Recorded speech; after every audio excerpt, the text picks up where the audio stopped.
അനുദിന വിശുദ്ധർ ജനുവരി 26. വിശുദ്ധ തിമോത്തി. വിശുദ്ധ പൗലോസിന്റെ വിശ്വസ്ത ശിഷ്യനായിരുന്ന തിമോത്തി 1-ാം നൂറ്റാണ്ടിൽ ഏഷ്യ മൈനറിലെ ലിസ്ട്ര എന്ന സ്ഥലത്താണ് ജനിച്ചത്. തിമോത്തിയുടെ പിതാവ് ഒരു വിജാതീയനും അമ്മ ഒരു യഹൂദ സ്ത്രീയുമായിരുന്നു. ബാല്യം മുതൽ തന്നെ വേദപുസ്തകങ്ങൾ വായിച്ചിരുന്നെങ്കിലും തിമോത്തി ഒരു യഹൂദനായി പരിശീലനം സ്വീകരിച്ചിരുന്നില്ല.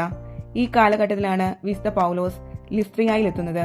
അദ്ദേഹത്തിന്റെ പ്രസംഗത്താൽ മാനസാന്തരപ്പെട്ട തിമോത്തിയും അദ്ദേഹത്തിന്റെ അമ്മയും ക്രിസ്തീയ വിശ്വാസം സ്വീകരിച്ചു. തിമോത്തിയുടെ ജീവിത വിശുദ്ധിയിൽ സംപ്രീതനായ പൗലോസ് അദ്ദേഹത്തെ പുരോഹിതനായി അഭിഷേകം ചെയ്തു. അന്നു മുതൽ അദ്ദേഹം പൗലോസിന്റെ വിശ്വസ്തനും ഉറ്റ സ്നേഹിതനുമായി. തിമോത്തിയെ എഫോസസിലെ 1-ാമത്തെ മെത്രാനായി പൗലോസ് നിയമിച്ചു. ഇവിടെ വെച്ച് തന്നെയാണ് പൗലോസ് തിമോത്തിയുടെ പേർക്കെഴുതിയ 2 ലേഖനങ്ങളും അദ്ദേഹത്തിന് ലഭിച്ചത്. ഈ 2 ലേഖനങ്ങളിലും മരണത്തിനു മുമ്പായി ഒരിക്കൽ കൂടി കാണണമെന്ന ആഗ്രഹം പൗലോസ് പ്രകടിപ്പിച്ചിട്ടുണ്ട്. എന്നാൽ അധിക നാൾ കഴിയുന്നതിനു മുമ്പ് തന്നെ AD 97 തിമോത്തി രക്തസാക്ഷിത്വ മകുടം ചൂടി.